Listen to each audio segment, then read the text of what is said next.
Kia ora koutou, I am the Casual Kiwi and this is my Timelord deck profile, which I have been using in the Gauntlet. Now, I imagine lots could have changed between when this is coming out and I guess when all of this happened, which was December 11th of 2020. But I firmly believe in Time Lords, and this was my final deck for many reasons. Chief among it, I feel there is a lot of misconceptions around Time Lords as a deck. They have incredible potential, which I think goes completely under the radar, and that is what I have put my hope in during this Gauntlet. Now, when you hear Time Lords discussed online on YouTube for the most part, you'll hear people talk about it as a slow control-based deck, gradually normal summoning out Time Lords to burn your opponent's life points, probably aiming to go first and set a lot of traps to interrupt your opponents. That is not how I recommend you, however, play Time Lords, because in my personal experience, this misconception has really held pure Time Lords back. In fact, there is a lot of potential for this deck to be not a boring, slow deck that drags out games, but actually one that is quite fast, quick on its feet, and can OTK your opponents just as many ways as a Cyber Dragon deck could. There is enormous potential here, and I hope that whether you're new to Time Lords or have been playing the deck for years, that you'll find something interesting in this deck profile. And though it is very personal to me and my struggles in the Gauntlet, it is also a deck that I hope, if this is the final one that I'll be putting up on this channel, will give you a glimpse of the potential of Time Lords in the future. So without further ado, let's get into the deck profile. So before we begin talking about the Time Lords themselves, we need to touch on the most important bit of support, which is Time Maiden, which we play at 3 copies. This will be the case for almost every Time Lord deck you see, except for ones that rely mostly on Sandaion. The reason for this is that this is your main searcher of the deck. You can special summon it from hand if you control no other monsters, and you contribute it in order to add a Time Lord from your deck to your hand. It also has the ability that if it's in the grave, then you can banish it in order to special summon a Time Lord from the deck, ignoring its summoning conditions, because usually you can't special summon Time Lords from the deck. However, you cannot special summon other monsters the turn you do this. So for example, you can't special summon Time Maiden, tribute it off to search a Time Lord, and then banish it in order to special summon a Time Lord from the deck. However, this card is still incredibly powerful in that none of its effects have a once per turn clause, which means that if you have multiple copies of Time Maiden in your hand, you can special summon multiple copies and search multiple Time Lords to your hand. It can search any of the 0 attack, 0 defense Time Lords, which are the majority of the ones we play except for Sandaion. Nevertheless, there's an incredible bit of support and really gives the deck a lot of consistency.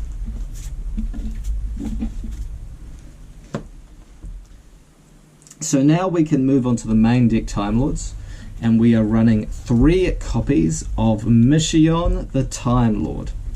Now, for a brief overview for people who don't know anything about Time Lords, the majority of them are level 10 effect monsters with 0 attack and 0 defense that you can normal summon without tributing if you control no other monsters. They also cannot be destroyed by battle or card effects, and during the standby phase of your following turn, they shuffle themselves into the deck. In addition to this, they all have a unique effect, usually triggered by doing battle, and then at the end of the battle phase the effect will activate. In Michion's case, it will halve your opponent's life points.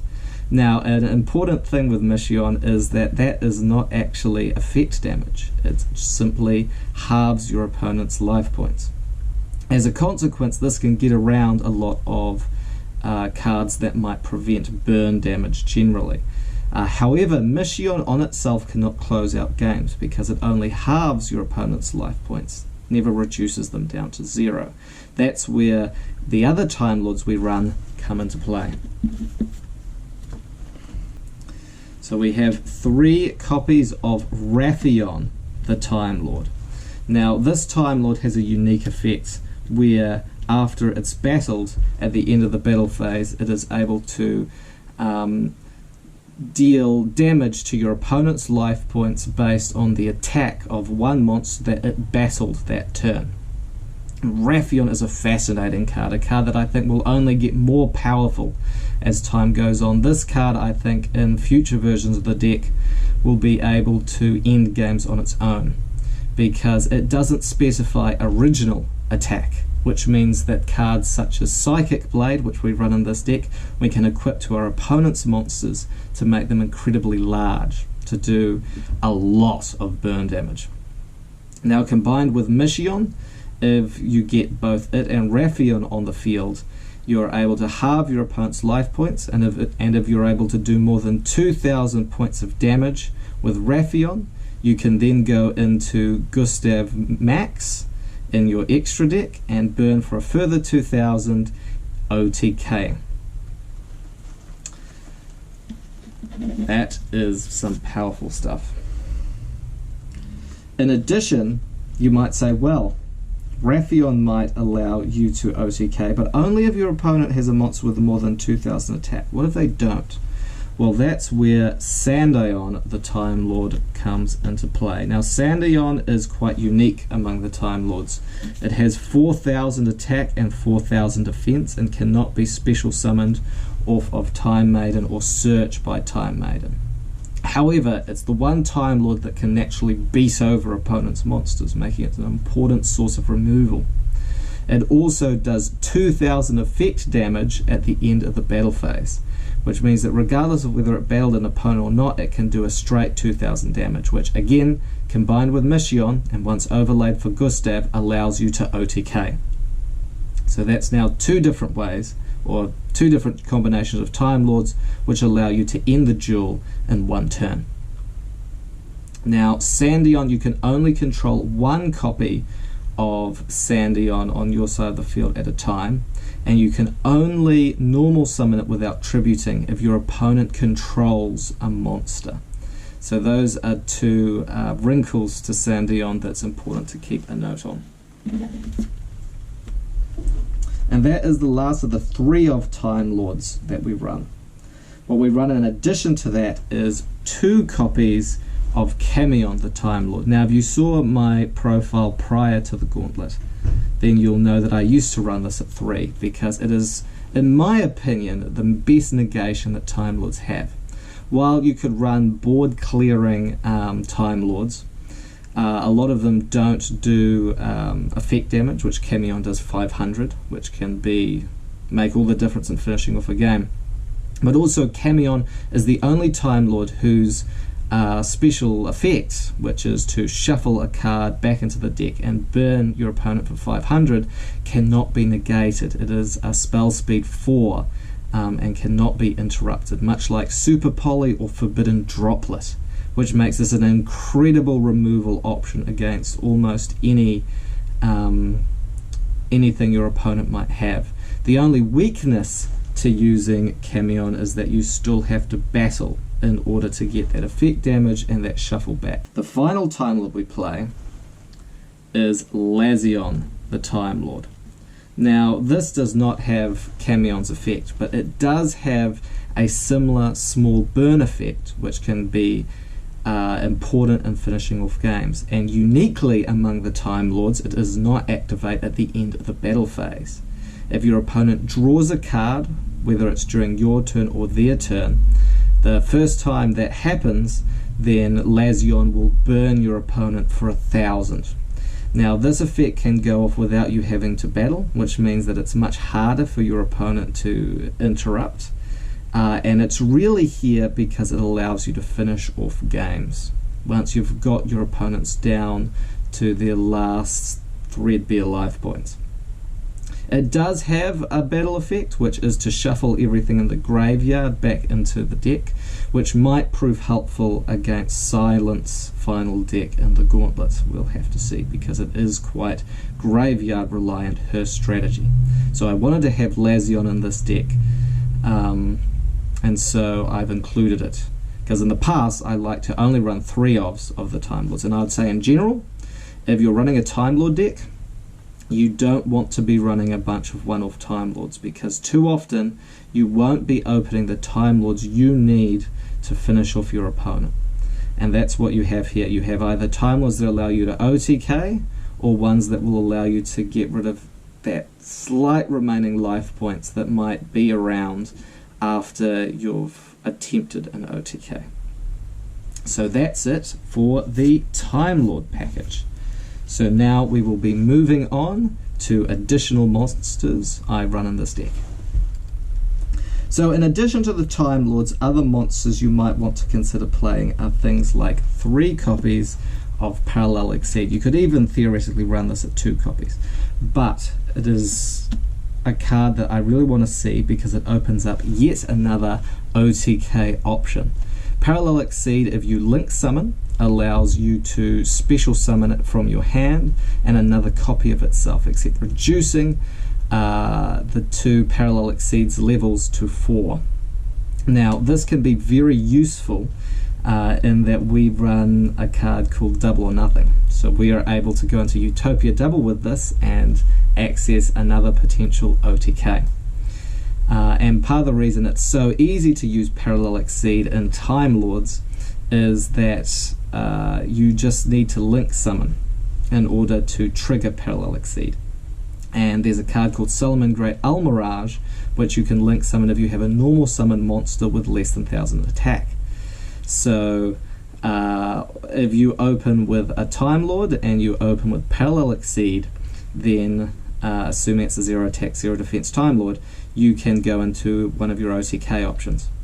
Additionally, if you were running cards such as Access Code Talker, you could go into a different OTK entirely that doesn't even involve Double or Nothing. So that would be one less Garnet that you have to run. So there's a lot of potential plays here that will take opponents by surprise. People comboing in Time Lords? What is this? No, Time Lords can 100% be a combo deck. And here is another example of that, as we have 3 copies of Hop Ear Squadron. Time Lords are far from a passive, boring strategy, and Hop Ear really helps with this. When during your opponent's turn, if you have Hop Ear in hand, then you can special summon it and automatically synchro summon with one of the monsters you control. Now this doesn't help you OTK, but it can help you get around difficult situations you might run into with Time Lords. For example, yes, Time Lords are immune to destruction by battle and by card effects, but that leaves them open to a lot of other things. However, with Hop Ear, if you find that you're about to have your board banished, or you're about to have a Time Lord targeted for mind control or something like that, it's about to switch control, you can activate Hop Ear Squadron and make Geomathmic Final Sigma. Also, I've been aware since the beginning of the Gauntlet that in my case I would be coming up against Lair of Darkness Dark Lords at some point. And with that being the case, I would have to face a deck that can special summon monsters to my side of the field to lock me out of Time Lord plays. So I play a number of synchros in the extra deck to deal with those situations. Another cool thing you can do with Hop Ear Squadron is how it interacts with hand traps, specifically with the PSY-frames that we play, but we'll get to that in a second. First off, we are running 3 copies of Ghost Ogre and Snow Rabbit. Now this is a hand trap that I really want to make advantage of because I also play a PSY-frame Gamma package. And Ogre is, and I run Emergency Teleport. So in addition, this can be an extra special summon if I require it. It's also a tuner. but also it can deal with monster effects on the field, well, by destroying the monsters if they use their effects. It doesn't actually negate. It's slightly different from, say, a hand trap like Ash Blossom, for example. But I still think it being a psychic level 3 makes it very advantageous in the cards that we're using, and I'm glad to have it as a part of this deck. Shout outs to Spanko YGO for suggesting that prior to the Gauntlet. The other and the final cards that we play for the monster lineup is, as I have stated, PSY-frame Gamma and 1 copy of PSY-frame Driver. Now, this can be really cool with Hop Ear, because what you can theoretically do is if you activate Gamma on the first turn when you're going second and summon a copy of PSY-frame Driver, you can theoretically, if you have Hop Ear in hand, then special summon the Hop Ear and make Omega on your opponent's turn 1, which can really cause issues. And Omega doesn't really clash with the Time Lords. There are some older Time Lord decks which actually built around being half Time Lords, half PSY-frames. Just gives you a bit more protection, and when a deck like Time Lords, you've got room to be able to have these hand traps and things. Another reason it is a very modern deck and can be really adjusted depending on what meta you are combating at the time. So for the spells, the first and most important spell to be running is 3 copies of Celestial Transformation. This allows for you to OTK if you have a Michion, as well as either a Raphion, a Sandaion, or another Michion in hand. You can normal summon a Time Lord, activate Celestial Transformation, special summon a second Time Lord, because there is nothing to prevent them from being special summoned from hand, and go into the OTK that I described earlier with Superdreadnought, Rail Cannon, Gustav Max.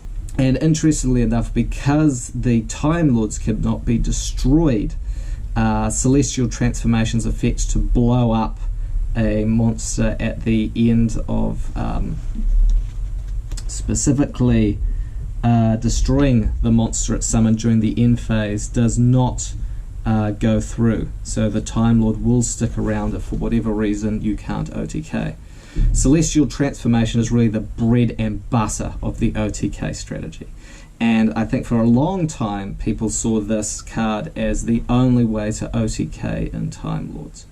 Because, for example, if you use Time Maiden to get 2 Time Lords on board, you won't be able to special summon, or alternatively, if you wanted to use the Time Lord traps, which I don't run, you need to go through quite a convoluted series of steps in order to get out a large number of Time Lords to OTK.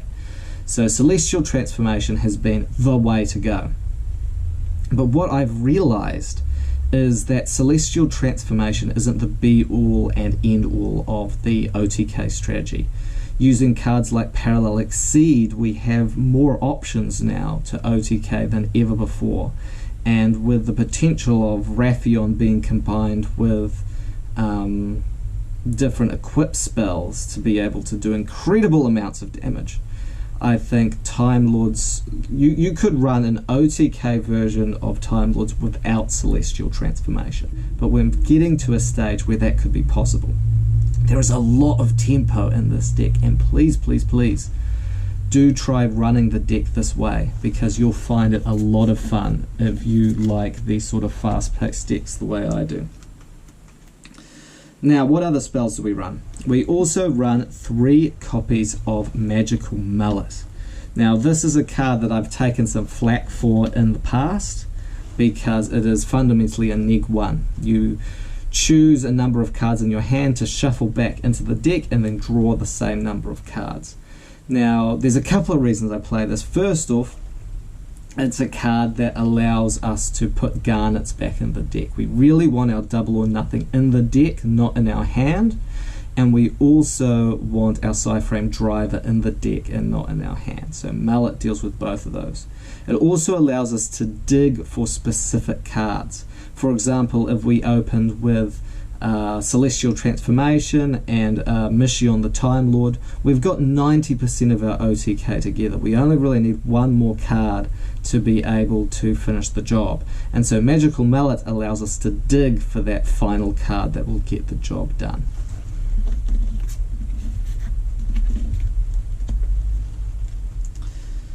We then run a number of one-offs. So we run Emergency Teleport, which, as discussed earlier, just allows us to get an additional body on board if we need it. It's a quick play, so it can be used defensively if we need to use it that way. And we're running quite a few Psychics in this version of the deck. We run one copy of Monster Reborn. This is another potential way to OTK if, for whatever reason, we end up with a Time Lord in the graveyard. It's been negated or sent by the opponent. It's been taken out. Then Monster Reborn can help us get, again, 2 Time Lords on board and go for an OTK. It's almost a 4th copy of Celestial Transformation. Double or Nothing. This allows us to OTK with Utopia Double. And then we run one copy of Psychic Blade. Now, there's a couple of cards that people might run instead of this. Things like Moon Mirror Shield or Double-Edged Sword, but in my case I'm running Psychic Blade specifically because of its history, and because of, I guess, yeah, I wanted to say that I wanted to show Silent how much she means to me. And so that's why I've used Psychic Blade in particular. Now, this card is useful for offense or defense. You pay in lots of 100 life points up to 2,000, and you can have your monster or an opponent's monster gain that amount of attack. And so to complement it, the only 2 traps we run, because I am not big on traps at all, you know, we're going for speed, 2 copies of Armory Call. Now, there's basically a trap version of Hidden Armory. It allows us to activate this on our opponent's turn if we need to, or potentially bluff what we have face down. You know, they might think we have a Celestial Transformation. But Armory Call, it's super easy to trigger. And what you want to do with Psychic Blade in particular, so this would be different if you're using Moon Mirror Shield, is you want to use its effect that adds the equip spell to hand, but not its effect that equips it to the card. Because if you use that effect, then Psychic Blade will automatically equip with 0 attack point gain and will be basically useless. That's not what you want. So if you are using Armory Call, be very careful around that if you're using Psychic Blade. Otherwise, be at your leisure. And I think in other versions of the deck, I think it would be much more likely to play this with 3 copies of something like Double-Edged Sword or Moon Mirror Shield. But because I'm in the Gauntlet facing off against Silent, this felt like the right way to go. So that's it for the main deck. We'll now move on to the extra. So we'll begin with the Xyz monsters that we run. So we run 1 copy of Superdreadnought Rail Cannon Gustav Max, 1 copy of number 81 Superdreadnought Rail Cannon Superdora, and 1 copy of Superdreadnought Rail Cannon Juggernaut Liebe. Or Liebe. In any case, these are the trains that we run. And we do run 2 other Xyzs, but I'll get to those in a second. Superdreadnought Rail Cannon Gustav Max. Used to play it at 2, now only play it as 1, because honestly, you only need 1.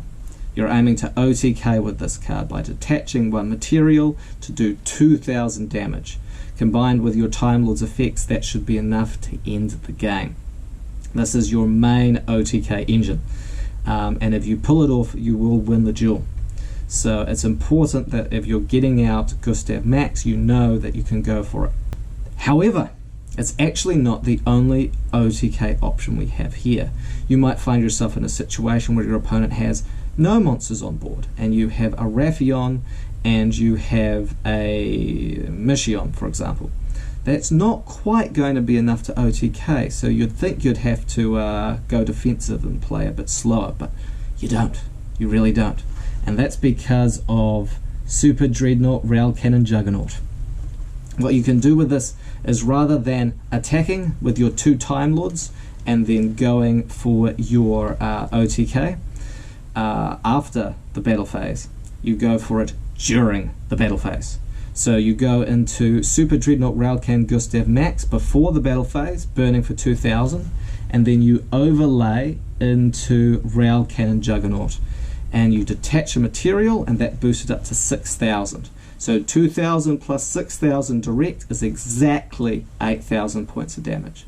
You're not going to be doing it as often as you are doing the regular Gustav Max play, but if your opponent really has put up nothing, perhaps they're trying to play around the fact that you're doing Time Lords, then this is yet another way you can finish a duel fast.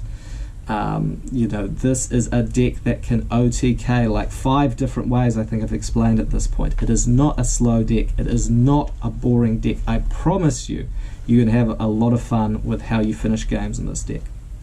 Now, for whatever reason, neither of those options seem good. Perhaps you're worried about your opponent's traps or other sort of difficulties. A really good option is number 81, Superdreadnought, Rail Cannon, Superdora. Now, this is not an OTK in and of itself, but what it is another monster that, by detaching a material, can make itself or another monster on the field unaffected by other card effects that turn.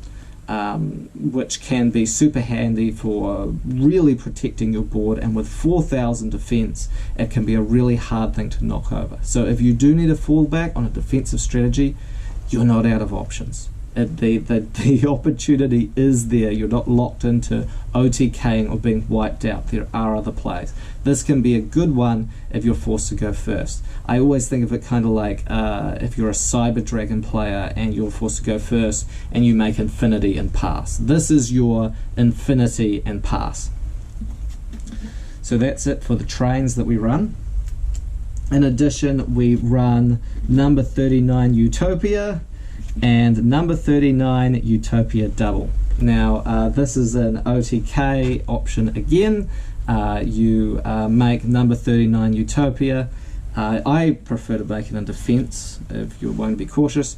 Use its effect in order to add Utopia Double to hand and overlay into number 39. Then you go to battle with a monster, and you use Utopia's effect to negate its own attack and activate Utopia Double, which puts it up to 10,000 attack. So as long as your opponent doesn't have anything larger than 2,000, then you can OTK this way. This is a great example of, so okay, you've got options here.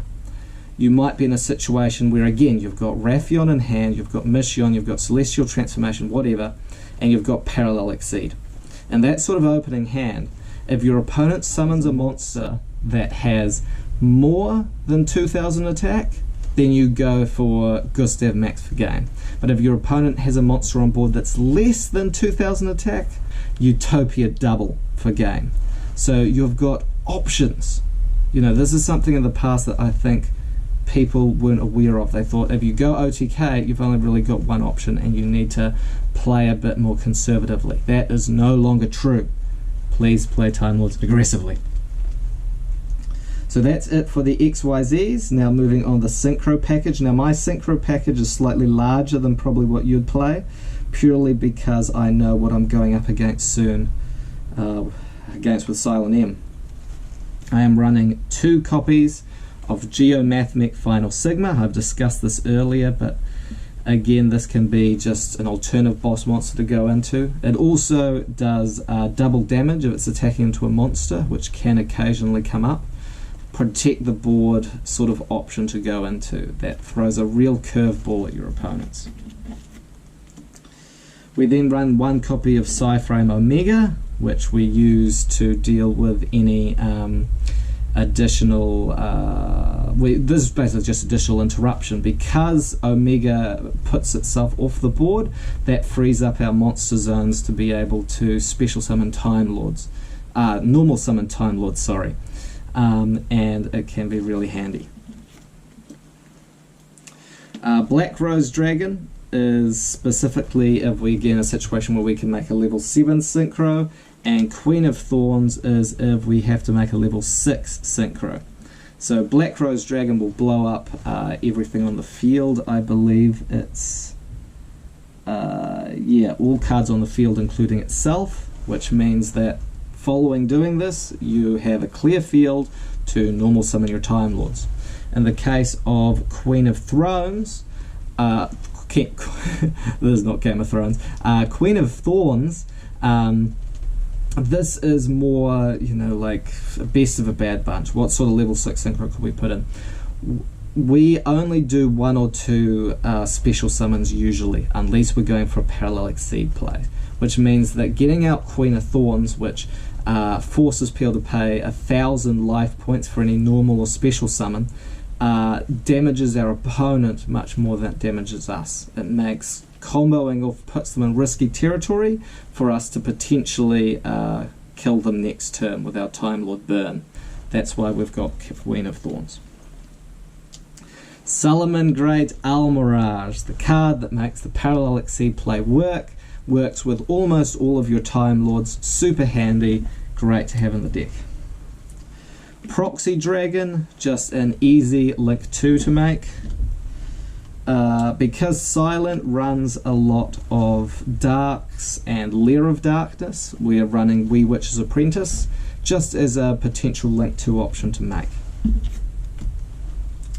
Splash Mage allows us to turn basically any parallel exceed play into an Avramax play, which can be a super great defensive or offensive card. And again, if you have access to access code, it's another way to OTK in this deck. Time Lords are not slow. Please stop saying this in commentaries on Time Lords. You can play them slow, but you can play them very fast.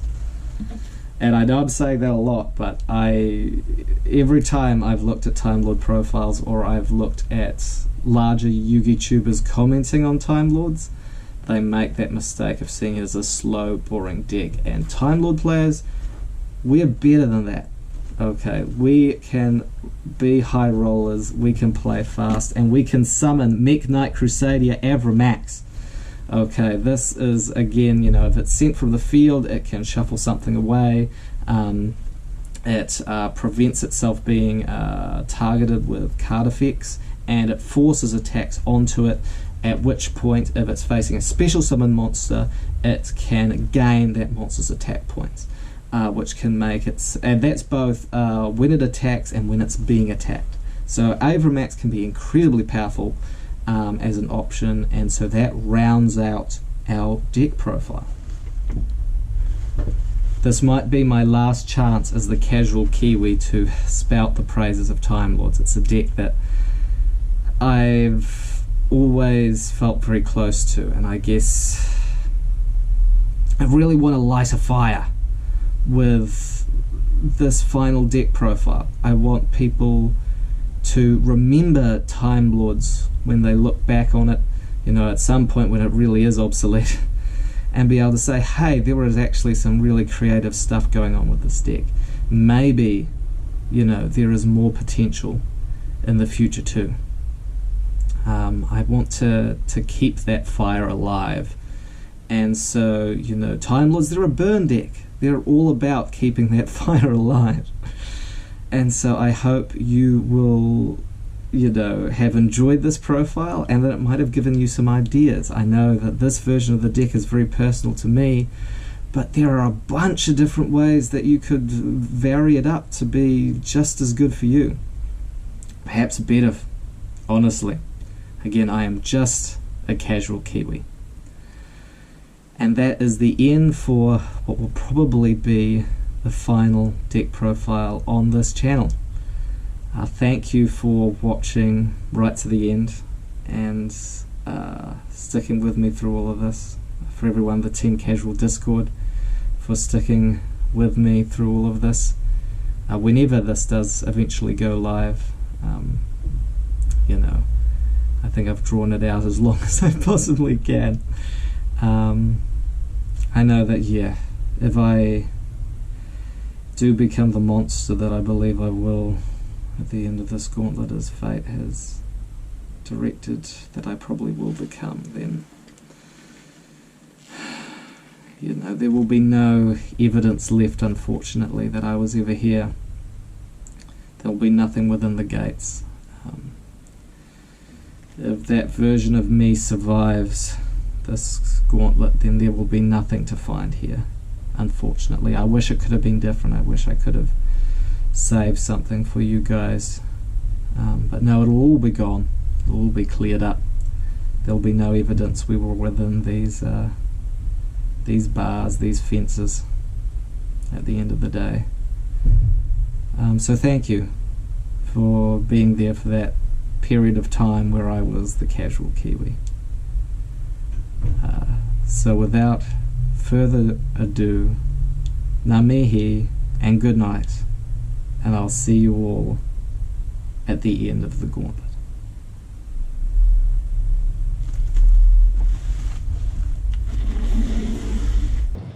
Uppstod i himmelen en tystnad som varade vid pass en halv timme. Och de 7 änglarna som hade de 7 basunerna gjorde sig redo till att stöta i sina basuner.